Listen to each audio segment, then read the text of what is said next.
Hello everybody, this is Gregory with 5 Minute Catholic Apologetics and Living, where 5 minutes of your time may get you to the divine.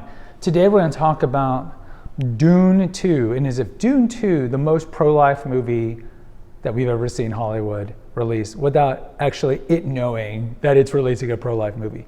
Now, before we begin, let's start with a prayer. Nomine Patris et Filii et Spiritui Sancti. Amen. Gloria Patri et Filio et Spiritui Sancto, secut eram principio, et nunc et semper, et secula seculorum. Amen.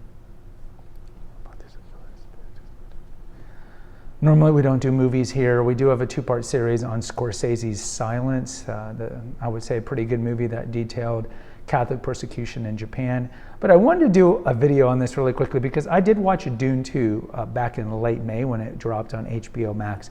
I was not a Frank Herbert fan of the books, never read them. I remember as a kid seeing the David Lynch version of Dune, and I've seen Dune Part 1 and Part 2 by Denis Villeneuve. But I was watching and I was struck by how it's pro-life. And what do I mean by that? Okay, so you don't really need to know the plot of Dune to understand why it would be pro-life or perceive it to be pro-life.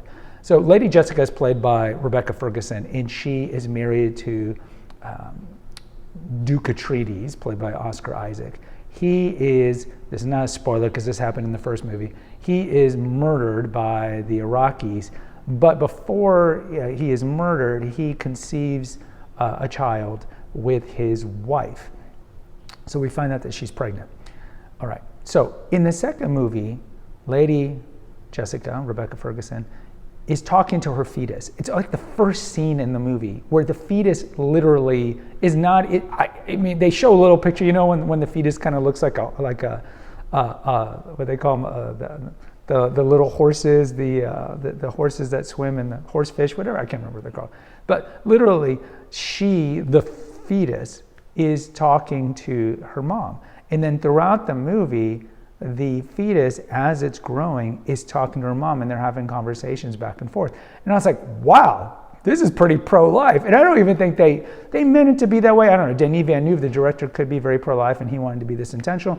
I don't know. I've never read the novels. I'm assuming in the novels this was the case, in that the baby Alia was talking to her mother through the fetus, communicating kind of like a ESP.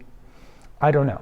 But given that Hollywood, and I jokingly say its motto is corrupting the youth since 1920, doesn't really push a lot of pro-life messages, I think it's pretty interesting, because when abortion was legalized nationally, because before 1973 it was a state-by-state thing, but before that, and we've talked about it here before, how states had laws against abortion. They had laws against abortion because, I don't know, maybe they had a moral compass back then and they realized, hey, this is murder, but also it's not good for our state to be killing the unborn because we need people to work and whatnot. But one of the arguments for Roe v. Wade was, well, the science is not there. We don't know when life begins, da-da-da-da-da-da-da-da.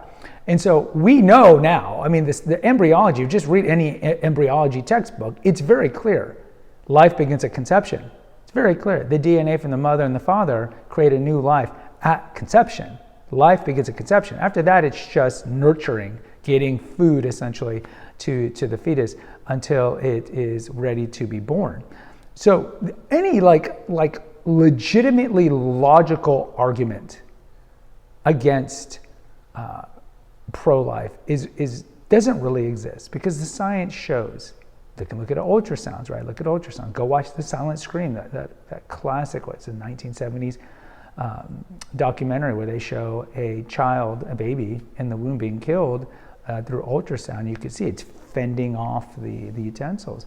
So I just find it interesting because as a whole, Hollywood is going to be pushing more pro-abortion movies. I think of the old teen movie Fast Times at Ridgemont High. There's an abortion in that movie. I mean, there's just a lot of movies. Think of even Knocked Up, right? They talk about schmishmortions.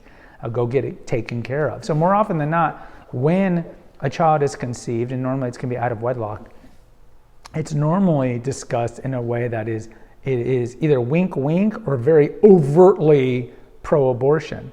And has Hollywood made movies that can be seen pro-life? I mean, yeah, for sure, especially smaller movies like the Christian movies.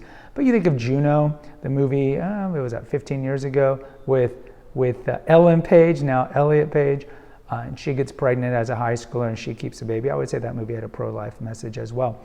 But I think in Dune, it's just great. It's great to see that, even though they're not overtly saying that this movie's pro-life, but I mean, how else can a brand new fetus, who does have a brain, of course, is talking to her mother? And I just think it's refreshing to see that. Guys, post in the comments. I'd love to hear from you. Have you seen Dune 2? Until next time, take care. God bless and pray.